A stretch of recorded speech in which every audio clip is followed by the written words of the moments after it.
Hello दोस्तों, आज हम भक्ति काल का सेकंड भाग करेंगे। 17वीं सदी के मध्य संख्या की दृष्टि से शारदीय प्रेमाख्यानों की रचना जॉन कवि ने की थी। तो शारदीय प्रेमाख्यान की रचना किसने की थी? जॉन कवि ने, जिनका रचना काल 1612 ईस्वी से 1664 ईस्वी माना जाता है।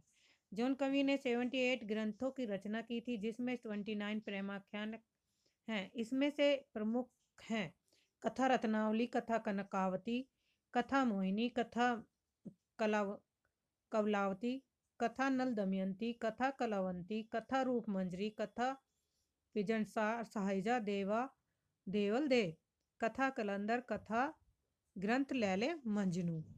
तो ये जॉन कवि की 78 ग्रंथों में से प्रमुख जो हैं 10 ग्रंथ हैं। किसके? जॉन कवि के। जॉन कवि प्रथम हिंदी कवि हैं जिन्होंने फारसी के लैला मजनू आख्यान को लेकर लैले मजनू काव्य की रचना की। तो जॉन कवि ऐसे कौन से प्रथम कवि हिंदी कवि हैं जिन्होंने लैले मजनू काव्य की रचना की थी? तो ये हैं जॉन कवि। जॉन कवि की भाषा राजस्थानी प्रभावित ब्रज भाषा है। दामोदर कवि ने अपनी रचना लखन सेन पद्मावती कथा को कथा कहा है। आचार्य रामचंद्र शुक्ल ने ईश्वर दास कृत सत्यवती कथा को भक्ति काल के किसी धारा में स्थान नहीं दिया। तो सत्यवता को किसने भक्ति काल की धारा में स्थान नहीं दिया है? आचार्य रामचंद्र शुक्ल जी ने। मृगावती के रचयिता कुतुबन चिश्ती वंश के शेख बुरहान के शिष्य थे। तो कुतुबन किसके शिष्य थे? शेख बुरहान के। और जौनपुर के बादशाह हुसैन शाह के आश्रित कवि थे। मृगावती में चंद्रनगर के गणपति देव के राजकुमार और कंचनपुर की रानी रूप मुरारी की कन्या मृगावती की प्रेम कथा का वर्णन है। मंजन कृत मधुमालती हिंदी का प्रथम प्रेमाख्यानक है, काव्य है, जिसमें बहुपत्नीवाद का सर्वथा अभाव है। मधुमालती में नायक मनोहर और महाराज नगर की राजकुमारी मधुमालती की प्रेम कथा के अनंतर प्रेमा और ताराचंद का भी प्रेम कथा समानांतर रूप से चलती है। बनारसी दास ने अपनी आत्मकथा आदि कथानक में 2 प्रेमाख्यानक हैं मृगावती मधुमालती का उल्लेख किया है। तब घर में बैठे रहे नाहिन हाट बाजार, मधुमालती मृगावती पोथी दोए उचार। सन 1643 संवत 1700 में दक्षिण के शायर नसरती ने मधुमालती के आधार पर दक्षिणी उर्दू में गुलशने इसके नाम से एक प्रमुख कथा लिखी थी। जायसी कृत पद्मावत में कुल 57 खंड है। तो जायसी के द्वारा रचित पद्मावत है, उसमें कितने खंड है? 57, जिनका प्रिय अलंकार क्या है? जायसी का प्रिय अलंकार है उत्प्रेक्षा अलंकार। मलिक मोहम्मद जायसी ने अपने पूर्व लिखे गए 4 प्रेमाख्यानों का उल्लेख किया है: मधुमालती, मृगावती, मुग्धावती और प्रेमावती। जायसी प्रसिद्ध सूफी फकीर शेख मोइनुद्दीन के शिष्य थे और शेरशाह के समकालीन कवि तथा अमेठी के निकट जायस में रहते थे। जायसी द्वारा रचित महत्वपूर्ण ग्रंथ है जिनके विषय में लिखा है पद्मावत। इसमें जो विषय था किस किस का? नागमती, पद्मावती और रतन सेन की प्रेम कहानियां। ये इनके पात्र भी दिए हैं इसमें। अखरावट में वर्णमाला के एक एक अक्षर को लेकर सिद्धांत तत्वों से भरी चौपाई है। तो ऐसा कौन सा ग्रंथ है जायसी का जिसमें वर्णमाला के एक एक अक्षर के को लेकर सिद्धांत संबंधी तत्व की भरी चौपाई है? तो वो है अखरावट। इंपोर्टेंट है ये रचनाएं। आखिरी कलाम कयामत का वर्णन तथा मुगल बादशाह बाबर की प्रशंसा है। ये टीजीटी पीजीटी में क्वेश्चन पूछा गया है 2021 में। प्रशंसा, और इसमें किस मुगल बादशाह की प्रशंसा का है? बादशाह बाबर की। और कयामत का वर्णन है। चित्ररेखा लघु प्रेमाख्यानक है। कहरनामा आध्यात्मिक विवाह का वर्णन किया है इसमें, यह कहरवा शैली में लिखी है। मसलानामा ईश्वर भक्ति के प्रति प्रेम निवेदन है। कन्हावत। आचार्य रामचंद्र शुक्ल ने जायसी के द्वारा रचित 3 ग्रंथ पद्मावत, अखरावट और आखिरी कलाम का उल्लेख किया है। तो आचार्य रामचंद्र शुक्ल ने जायसी के द्वारा रचित कौन से ऐसे 3 ग्रंथ हैं जिनका उल्लेख आचार्य रामचंद्र शुक्ल ने किया था? तो यह है पद्मावत, अखरावट और आखिरी कलाम। आचार्य शुक्ल के अनुसार पद्मावत की कथा का पूर्वार्ध कल्पित और उत्तरार्ध का ऐतिहासिक है। आचार्य रामचंद्र शुक्ल ने लिखा है कबीर ने केवल भिन्न प्रतीत होती हुई परोक्ष सत्ता का एकता का आभास दिया। प्रत्यक्ष जीवन की एकता का दृश्य सामने रखने की आवश्यकता बनी थी, ये जायसी द्वारा पूरी हुई। पद्मावत में प्रयुक्त प्रतीकार्थ का अध्याय। ये पद्मावत रचना का नाम है और प्रतीकार्थ है जो चिन्ह दिए गए हैं। रतन सेन किसका प्रतीक है? तो ये मन का, आत्मा का। सिंगल हृदय का है।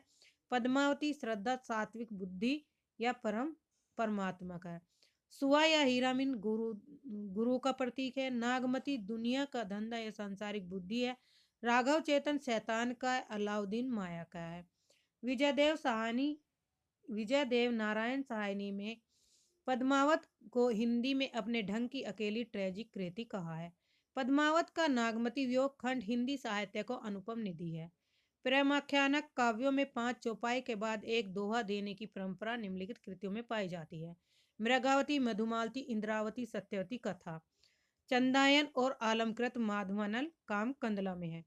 प्रेमाख्यानक काव्यों में 7 चौपाई के बाद एक दोहा देने की परंपरा निम्नांकित कृतियों में पाई जाती है। पद्मावत और चित्रावली। सूफी कवि उस्मान चिश्ती वंश परंपरा में हाजी बाबा के शिष्य थे और बादशाह जहांगीर के समकालीन थे। उस्मान कृत चित्रावली में नेपाल के राजकुमार सुजान और रूपनगर की राजकुमारी चित्रावली की प्रेम कथा का वर्णन है। चित्रावली में अंग्रेजों के द्वीप का भी वर्णन किया गया है। नूर मोहम्मद दिल्ली के बादशाह मोहम्मद शाह के समकालीन थे। नूर मोहम्मद ने फारसी भाषा में रोजतुल हकायक नामक ग्रंथ की रचना की है। नूर मोहम्मद कृत इंद्रावती में कालिंजर के राजकुमार और आगमपुर की राजकुमारी इंद्रावती की प्रेम कहानी है। तो इन राजकुमार और आगमपुर राजकुमारी इंद्रावती की प्रेम कहानी किसमें? नूर मोहम्मद द्वारा कृत इंद्रावती में। आचार्य रामचंद्र शुक्ल ने नूर मोहम्मद कृत अनुराग बांसुरी की निम्नलिखित विशेषताओं का उल्लेख किया है। इसमें भाषा सूफी रचनाओं में बहुत अधिक संस्कृत गर्भित है। हिंदी भाषा के प्रति मुसलमानों का भाव है। शरीर, जीवात्मा और मनोवृत्ति को लेकर अध्यावसित रूपक एलेगरी खड़ा करके कहानी बांधी है। चौपाई के बीच बीच में इन्होंने दोहे न लिखकर बरवे लिखे हैं। आचार्य शुक्ल ने नूर मोहम्मद कृत इंद्रावती को सूफी आख्यान काव्यों की अखंडित परंपरा की समाप्ति माना है। आचार्य शुक्ल ने सूफी या प्रेम मार्गी शाखा का एकमात्र हिंदू कवि सूरदास नामक एक पंजाबी को माना है जो शाहजहां का समकालीन था। नल दमयंती नामक प्रेम कथा लिखी। महत्वपूर्ण प्रेमाख्यान काव्य और उनके नायक नायिका। चंदायन लोरिक चंदा है। सत्यवती कथा राजकुमारी सत्यवती और राजकुमार ऋतुपर्ण है। मृगावती राजकुमार मृगावती है। पद्मावत रतन सेन पद्मावती और पत्नी नागमती है। मधुमालती मनोहर और प्रेमा ताराचंद है। माधवनल काम कंदला माधव है। रूप मंजरी विवाहिता रूप मंजरी कृष्ण है। रतन सेन रंभा और सोमा है। सूफी कवियों की महत्वपूर्ण काव्य पंक्तियां हैं। कुतुबन रुक्मिणी पुनी वैसे ही मरी गई, कुलवंती सत में सतीश भई, बाहर वह भीतर वह सोई, घर बाहर को रहे न जोई, विधि कर चरित न जाने आनु, जो सिरसा जो जाही न्यानु। मंजन देखत ही पहचाने तो ही यही रूप जही छंद्र मोही।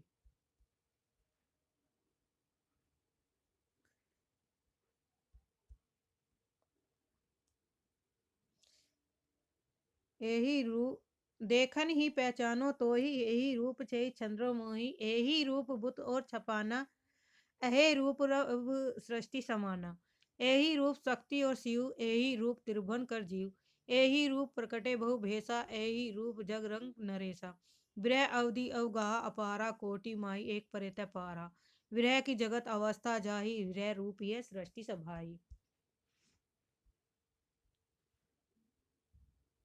नैनन विरह अंजन जिन सारा, विरह रूप दर्पण संसारा, कोटि माही बिरला जग कोई, जाहि शरीर विरह दुख होई, रतन की सागर सागर ही जग मोती जग कोई, चंदन की बन बन उपजे विरह की तन तन होई। मलिक मोहम्मद जायसी के द्वारा विक्रम दशा प्रेम का बारा, सपनावती कहूँ गहू पतारा, आदि अंत जैसी कथा कहे, लिखी भाषा चौपाई कहे, ओमन जानी कवित अस्कीना, मकू रहे रह मह चीना, तन चितवर मन राजा किन्ही, ये ही सिंगल बुद्धि पर धीमनी चिन्हा। ये सब किसकी हैं? ये पंक्तियां वीडियो को रोक कर आप देख लेना इनकी।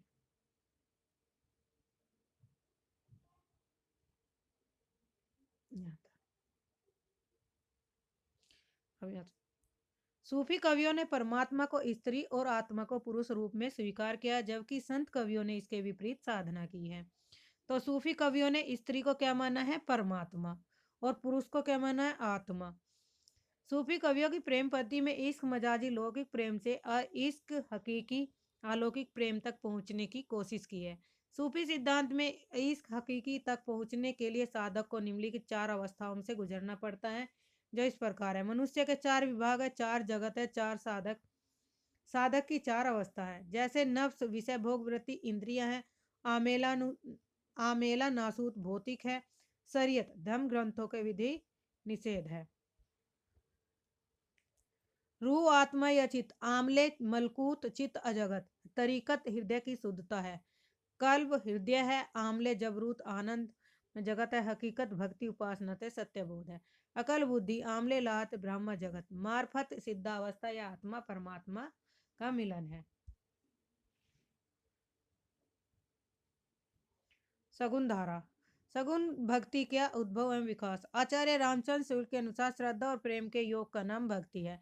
भक्ति साहित्य में प्रस्थान सही उपनिषद है, गीता तथा ब्रह्मा सूत्र को कहा गया है। नारद भक्ति सूत्र में भक्ति के 11 भेद माने गए हैं, जो इस प्रकार है। गुण महात्म्य शक्ति, रूपा शक्ति, पूजा शक्ति, स्मरण शक्ति, दास्य शक्ति, सख्या शक्ति, कांता शक्ति, वात्सल्य शक्ति, आत्मनिवेदना शक्ति, तन्मयता शक्ति, परम विरह शक्ति। भागवत पुराण ने नवधा भक्ति का उल्लेख किया 9 का, जो निम्नलिखित है। नवधा मीन्स 9: श्रवण, कीर्तन, स्मरण, पाद सेवन, अर्चन, वंदन और दास्य। संख्या और आत्मनिवेदन है। वैष्णव धर्म में सर्वप्रथम भागवत धर्म आता है और भागवत धर्म के बाद क्रमश सात्वत, पंचरात्र तथा नारायणी धर्म का उदय होता है।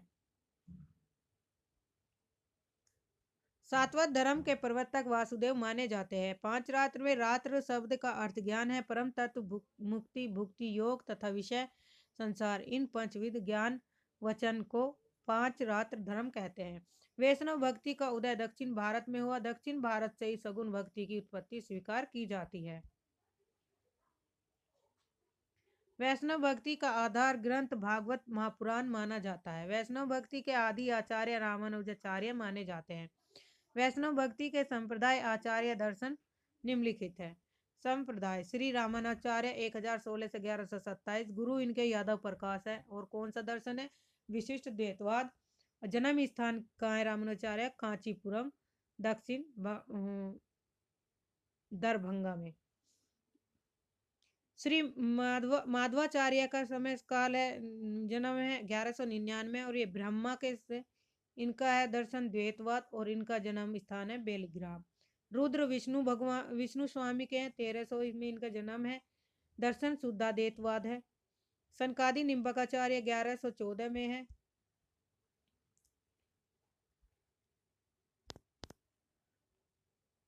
ग्यारह सौ 1162 ईस्वी में गुरु इनके नारद मुनि हैं और इनका दर्शन है द्वैताद्वैतवाद और इनका जन्म स्थान है निम्बापुर बेलारी जिला में। रुद्र बल्बाचार्य है और 1478 से 1530 इनकी जन्म मृत्यु समय काल है। विष्णु स्वामी इनके गुरुदेव है। शुद्धाद्वैत इनका दर्शन है और जन्म स्थान चंपारण रायपुर जिला है।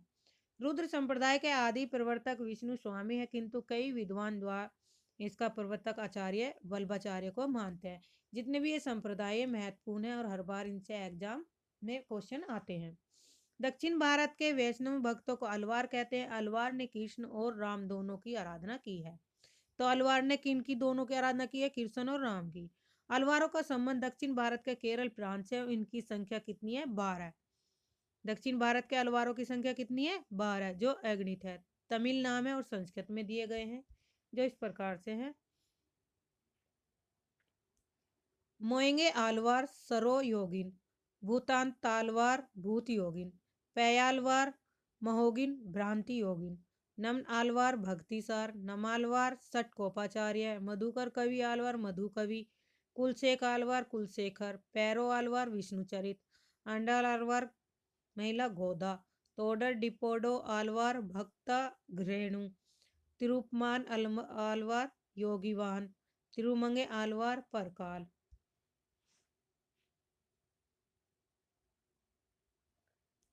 आलवार संतों में सर्वाधिक लोकप्रिय षटकोप थे। इन्होंने निम्न पुस्तकों की रचना की: तिरुवाइमोली, तिरुविरुत्तम, तिरुवरगसरियम तथा पेरियति रुवदंदादि सहस्र गीत है।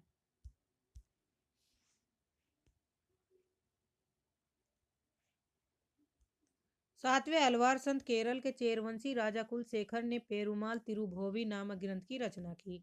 अलवार संतों के लोक प्रचलित 4000 पदों को नलियार दिव्य प्रबंधन शीर्षक के 4 भागों में रंगनाथ मुनि रघुनाथाचार्य ने संकलित किया।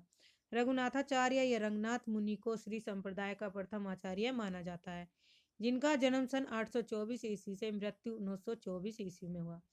रंगनाथ मुनि ने न्याय तत्व नामक एक दार्शनिक ग्रंथ संस्कृत में लिखा है। श्री संप्रदाय के प्रवर्तक रामानुजाचार्य के पूर्ववर्ती आचार्य कालक्रमानुसार निम्नलिखित है: रंगनाथ मुनि, पुंडरीकास, राममिर्स, यमुनाचार्य, रामानुचार्य। श्री संप्रदाय के चतुर्थ आचार्य यमुनाचार्य 916 से 1040 ईस्वी ने सिद्धि त्रय, आगम प्रमाण्य, गीतार्थ संग्रह आदि दार्शनिक ग्रंथों की रचना की है। श्री संप्रदाय में राम को आराध्य माना जाता है तथा ब्रह्मा, रुद्र और सनकादि में कृष्ण को आराध्य स्वीकार किया जाता है। अहिंसावाद और प्रपतिवाद वैष्णव संप्रदाय का वैशिष्ट्य है। प्रपतिवाद को शरणागति भी कहा जाता है। वैष्णव संप्रदाय में प्रपत्ति और शरणागति के 6 अंग माने गए हैं, जो निम्न है: अनुकूल का संकल्प, प्रतिकूल का त्याग, रक्षा का विश्वास, गोत्रत्वरण, आत्म निक्षेप और कार्पण्यता। शंकराचार्य का जन्म 8वीं सदी के आसपास केरल में हुआ था। शंकराचार्य ने अद्वैत वेदांत की स्थापना की तथा प्रस्थान त्रय का भविष्य भाष्य किया। शंकराचार्य के गुरु का नाम गोविंद योगी था। शंकराचार्य ने स्मार्त संप्रदाय का प्रवर्तन किया, जो पंच देवोपासना पर आधारित है। कुछ विद्वान शंकराचार्य को प्रच्छन्न बौद्ध भी कहते हैं, क्योंकि इनके गुरु के गुरु गौड़पाद बौद्ध थे। दक्षिण के शैव भक्तों को नैनार कहा जाता है, जिनकी संख्या 63 बताई है। दक्षिण के शैव भक्तों को क्या कहा जाता है? नैनार। और दक्षिण के अलवार भक्तों को क्या कहा जाता है? अलवार। वैष्णव भक्तों को अलवार कहा जाता है और शैव भक्तों को नैनार। इनकी संख्या 63 पाई है। और वैष्णव भक्तों की संख्या कितनी है? अलवारों की 12। दक्षिण के अलवार संतों की भाषा क्या है? तमिल। अलवारों में प्रसिद्ध एकमात्र महिला अंडाल गोदा को दक्षिण भारत की मीरा भी कहा गया है। ये सरस्वती पांडे एंड गोविंद पांडे की पुस्तक का सेकंड भाग था, तो आप इसे एक बार जरूर पढ़िए।